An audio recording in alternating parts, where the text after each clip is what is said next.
Bismillahirrahmanirrahim. Assalamualaikum warahmatullahi wabarakatuh.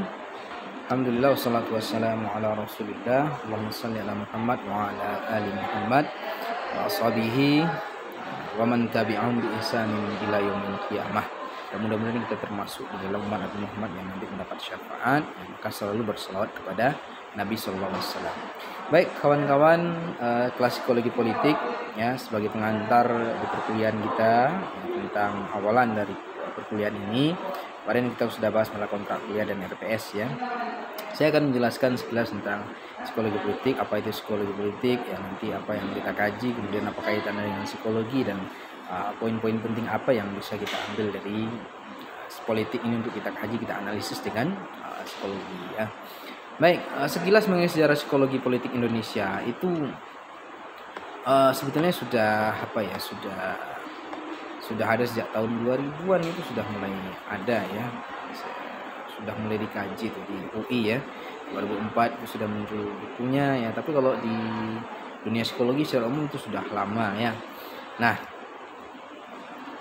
psikologi politik ini itu kan gabungan dari dua buah ilmu ya. Ada psikologi, ada politik. Ini dua cabang ilmu yang berbeda. Kalau psikologi itu kan sering kita mendefinisikan sebagai ilmu yang mempelajari perilaku, begitu menurut sebagian ahli psikologi. Sebagian yang mengatakan psikologi itu ilmu yang mempelajari tentang proses kejiwaan yang tampak dari perilaku. Nah, ini yang populer ya di dalam kajian psikologi ya, tentang apa itu psikologi. Yang jelas psikologi itu bukan ilmu tebak-tebakan ya, bukan ilmu tebak-tebakan atau paranormal, bukan itu. Beda sekali. Nah, psikologi itu adalah ilmu tentang jiwa. Bagaimana jiwa itu dikaji dari perilaku-perilaku manusia ya, dengan berbagai macam eksperimen dan analisis yang dilakukan oleh para ilmuwan psikologi ya, tentang gejala-gejala kejiwaan yang muncul. Itu dikaji dari situ. Nah, itulah psikologi ya. Nah, kalau dalam Islam itu disebut dengan ilmu nafs ya, ilmu jiwa ya. Sementara politik itu adalah pengetahuan mengenai kenegaraan atau ketatanegaraan. Jadi memang berbeda. Sehingga politik itu juga berkaitan dengan pemerintahan, dasar negara, dan lain-lain. Ya, nanti bisa definisi ini bisa dilihat di KBBI. Nah, lalu apa itu psikologi politik?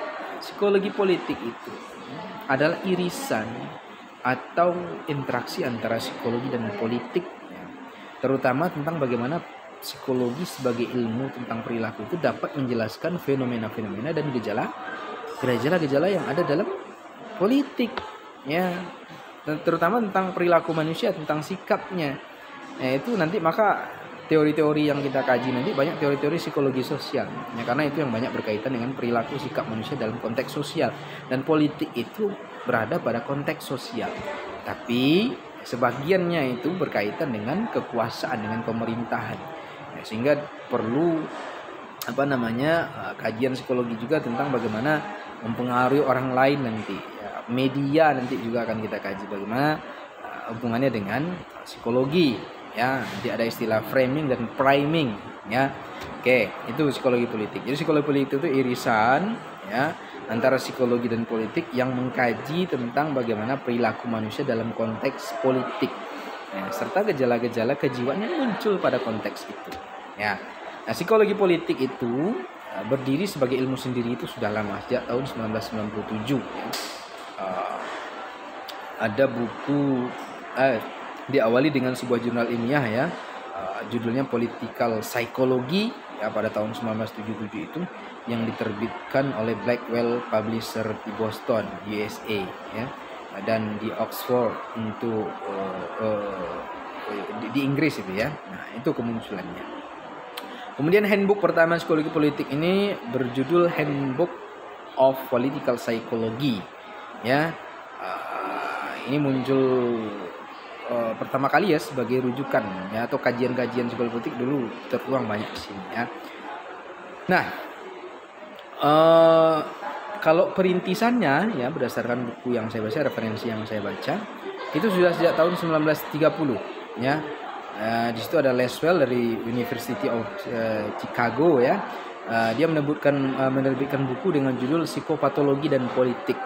Jadi masalah sakit gangguan mental dan sakit mental, sakit jiwa, ya psikopat itu kan penyakit ya, dan politik ya, kaitannya dengan politik. Ternyata dari dulu memang orang berpolitiknya sudah dekat dengan sakit, dengan penyakit jiwa ya.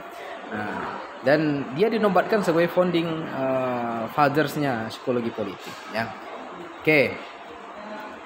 Kemudian sejak itu banyaklah kajian-kajian psikologi politik itu bermuncul ya. Sampai sekarang, kalau di Indonesia kajian ini mulai sejak tahun 2000 seperti yang saya sebutkan tadi di Fakultas Psikologi UI ya. Tokohnya di situ ada Profesor Hamdi Muluk ya, orang Sumbar ya, orang tinggi kalau saya tidak salah beliau ini. Nah, ini guru besar dalam bidang psikologi politik di UI. Nah, beliau yang mulai, kemudian buku beliau juga ada ya tentang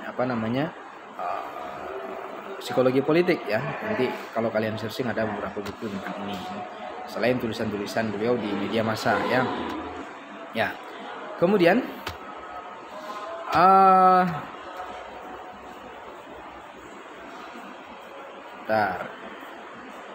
jadi mengenai topik atau riset dalam psikologi politik ini juga berkembang sangat dinamis ya. Dulu ya didominasi oleh psikodinamika dan psikohistoris dari elit politik. Jadi orang mengkaji tentang biografi dari elit politik, tokoh-tokoh politik ya. Nah, ini muncul nanti buku-buku tentang kepribadian mereka ya. Nah, di Amerika Serikat itu sudah ada Woodrow Wilson dan Colonel House ya, personality study ya, studi tentang kepribadian. Nah, kemudian di periode berikutnya mulai muncul kajian-kajian yang mengkaji tentang sikap ya, bagaimana sikap orang dalam berpolitiknya, attitude-nya, posturnya, belief, ya, perception atau public opinion seputar politik ya, atau di era ini dikenal dengan attitude and voting behavior era. Ya, jadi era sikap dan perilaku memilih. Nah, sekarang kan banyak ya. Kita kan sekarang di era demokrasi suruh untuk memilih. Nah, perilaku memilih kita itu sangat erat kaitannya dengan psikologi itu di era kedua. Nah, ini banyak metode survei yang digunakan di sini ya. Oke. Kemudian banyak peneliti dalam masalah ini adalah orang-orang melatar belakang psikologi sosial, sosiologi, dan kebijakan publik. Ya, oke. Kemudian ada di periode ketiga muncul penelitian tentang psikologi politiknya dengan ciri khas bergeser pada kognisi publik, bagaimana pemikiran publik ya dan proses pengambilan keputusan dalam politik. Ya, jadi tentang pikiran massa ya, jadi tentang pikiran orang banyak ya, yang berkaitan dengan kepentingan publik ya, atau yang berkaitan dengan bagaimana kemudian dia menjalin relasi dengan publik ya, baik itu dari seorang tokoh kepada masyarakat atau masyarakat mencari tokoh atau figur yang dia sukai ya, untuk menjadi pemimpinnya. Muncul pula aliran seperti ini di sini ya, atau sering disebut dengan political cognition and decision era ya, tentang pemikiran dan pengambilan keputusan politik ya, era pemikiran dan pengambilan keputusan politik. Nah, kemudian pada masa ini pusat penelitiannya atau dipusatkan pada belief tentang keyakinan. Nah, karena keyakinan itu erat kaitannya dengan kognisi, dengan pemikiran. Ya, pemikiran, pemahaman itu nanti akan menjadi sebuah keyakinan. Ya, konsekuensi behavioral dari belief tersebut ya, ini sangat kental sekali kaitannya dengan psikologi. Makanya nanti kita akan bahas masalah ini juga dalam diskusi kita selama perkuliahan ini. Nah, metode yang digunakan metode eksperimen ya. Kalau tadi survei, sekarang eksperimen. Kemudian apa tujuan psikologi politik? Ya, kita bisa menyusun dalil-dalil umum tentang perilaku yang dapat membantu menjelaskan prediksi peristiwa-peristiwa yang terjadi di sejumlah peristiwa yang terjadi. Ya, jadi kita bisa menjelaskan kenapa orang melakukan demonstrasi, kenapa orang menolak, kenapa seorang penguasa di saat-saat tertentu ya itu memutuskan sesuatu yang bertentangan atau tidak sesuai dengan harapan rakyat. Nah, ini bisa kita kaji dalam sudut pandang politik. Ya. Dan memahami dasar-dasar psikologi yang melatar belakangi perilaku politik, misalnya kompulsif, ya, motivasi, power oriented, ya, belief, sikap, persepsi, self image, pola asuh dan lain-lain. Ya. Kemudian menjelaskan berbagai aspek dalam perilaku politik baik dari segi aktor ataupun massa, seorang tokoh ataupun massa atau masyarakat. Misalnya tindakan patologis ya, seperti anarkisme, demonstrasi, hipokrit terhadap publik, back campaign, ya, decision making dan lain-lain. Ini bisa kita jelaskan. Nah, pendekatan dalam psikologi adalah pendekatan yang ilmiah, ya. Jadi bukan pendekatan yang saya sebut tadi yang paranormal tadi, bukannya, karena sekarang banyak orang ya seorang tokoh ya kalau ingin nyalon apa itu dekatnya ke paranormal, mestinya konsultan itu bukan paranormal ya, tapi seorang ahli dalam politik ya, psikologi politik ya. Bagaimana kemudian dia memframing, kemudian memframing media sehingga dia menjadi terkenal ya. Mestinya begitu, bukan ke paranormal ya. Nah, maka biasanya digunakan dalam metode observasi ya. Ada prapenelitian, ada merumuskan hipotesis, ya, observasi, eksperimen, lanjutan dan seterusnya itu. Kemudian juga pengujian kembali, ya ini yang dilakukan dalam kajian-kajian psikologi politik ya. Kemudian untuk materi ini nanti bisa dilihat di materi yang sudah saya share di grup WA ya, nanti juga di e-learning kan saya share. Nah, urgensi kita mempelajari psikologi politik ya. Jadi manusia itu kan zon politikon, filsuf terkenal itu ya. Manusia itu adalah makhluk politik, makhluk sosial. Maka hakikat manusia itu sebetulnya adalah berkaitan dengan politik itu adalah pada kepribadiannya, ya. Pada kepribadiannya, pada kognisinya, pada emosi, sikap, ya, sosial, identitas sosial, nilai-nilai dan lain-lain, semua itu berkaitan dengan politik. Jadi pada hakikatnya manusia itu makhluk politik, makhluk sosial, ya, zon politikon tadi. Ya, perilaku manusia itu, perilaku yang muncul itu sebetulnya itu kan dari interaksi semua yang ada dalam diri manusia tadi, kognisi, emosi, sikap dan lain-lain, termasuk perilaku politik. Ya. Jadi betul sangat erat sekali kaitannya dengan politik. Ya. Maka perlu kita kaji psikologi politik. Ya. Berkaitan dengan nilai-nilai dan identitas nanti kita juga akan bahas ya, bagaimana nilai-nilai seseorang ya, itu kemudian berkaitan dengan keyakinannya sehingga dia memutuskan untuk ikut berpolitik atau tidak, memilih atau tidak, berpartisipasi atau tidak, nanti ya itu mana yang ikut memilih, mana yang golput, yaitu sebetulnya karena nilai dan identitas yang dia miliki ya. Ketika dia memiliki nilai yang bertentangan, yang kontra dengan sistem politik yang ada, maka dia akan memilih untuk golput. Tapi ketika dia pro, maka dia akan memilih untuk ikut memilih. Nah gitu. Karena nilai tadi bisa berkaitan dengan keyakinan, menimbulkan sebuah keyakinan dalam politik yang dia anut. Kemudian juga identitas sosial, identitasnya, misalnya saya bagian dari partai A, partai B, partai C, kelompok A, B, dan itu bisa mempengaruhi pilihan seseorang, perilaku politik seseorang ya. Kemudian juga manusia ini itu punya kecenderungan untuk berkumpul dengan orang lain sehingga dia merasa ada identitas yang sama. Maka muncullah ideologi kepartaian, perkumpulan sesuku, kelompok opi dan lain-lain. Nah, ini juga bisa menjadi sebuah pisau analisis dalam memahami perilaku politik orang. Sikap juga begitu. Ya, sikap ini kan unit-unit pemikiran yang terdiri komponen kognitif, pengetahuan dan perilaku kan. Nah, ini lebih kompleks daripada yang tadi. Jadi sikap orang dalam berpolitik itu ya itu muncul dari kognisi yang dia miliki, proses berpikir yang ada pada dirinya, kemudian perasaan yang dia miliki tentang itu, dan juga nanti muncul perilaku. Ini kan unsur sikap. Jadi sikap ini lebih banyak nanti berkaitan dengan keputusan dalam pemberian suara atau voting behavior tadi. Jadi voting behavior itu perilaku yang sangat didasari oleh faktor-faktor psikologis. Ya. Oke, kemudian emosi juga. Emosi ya itu juga berkaitan dengan politik ya.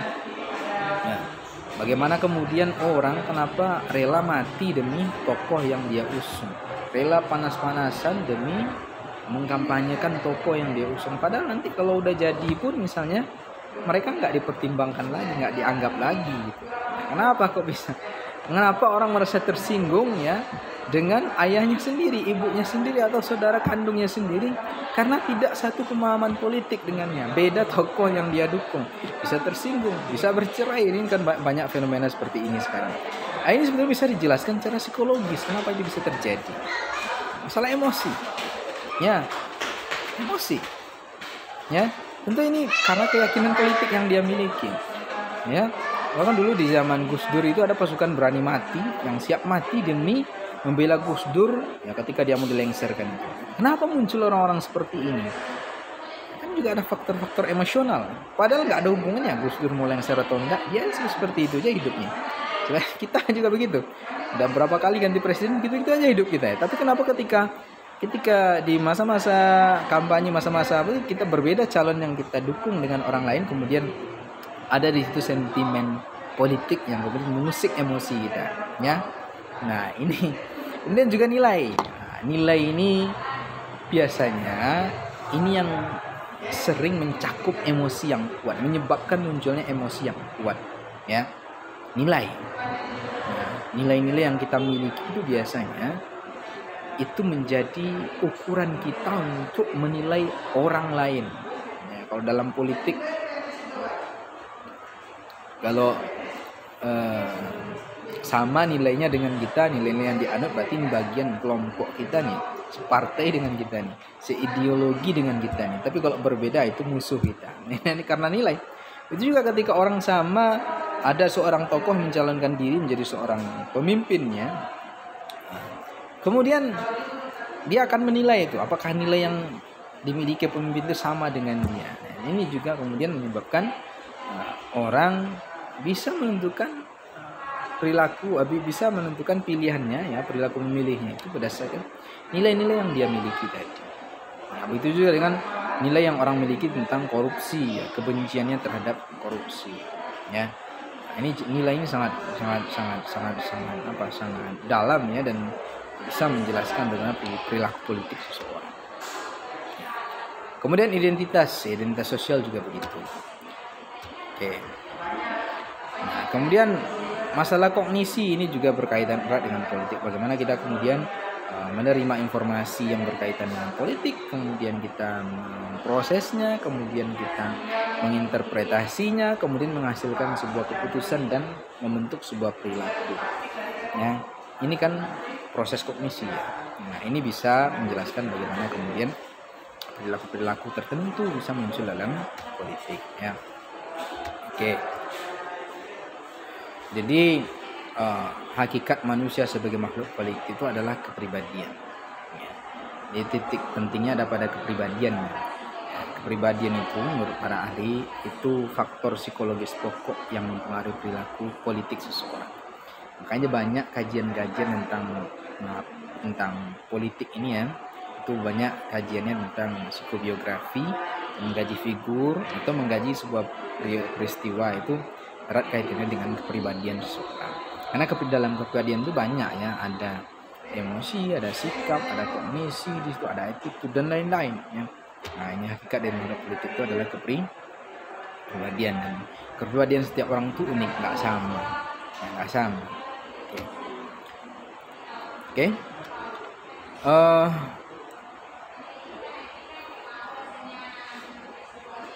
Saya kira untuk pengantar kita di awal pertemuan ini, materi pertama ini saya kira cukup ya untuk bisa kalian pahami ya tentang sekilas bagaimana psikologi politik itu, apa itu psikologi politik, bagaimana sejarah psikologi politik itu, bagaimana hubungannya dengan psikologi antara politik dan psikologi. Kemudian bagaimana psikologi itu bisa menjelaskan perilaku politik. Saya kira itu bisa difahami dari apa yang saya sampaikan. Untuk materi nanti silakan disimak di PowerPoint yang saya share di grup WA ya, dan juga nanti di e-learning saya share.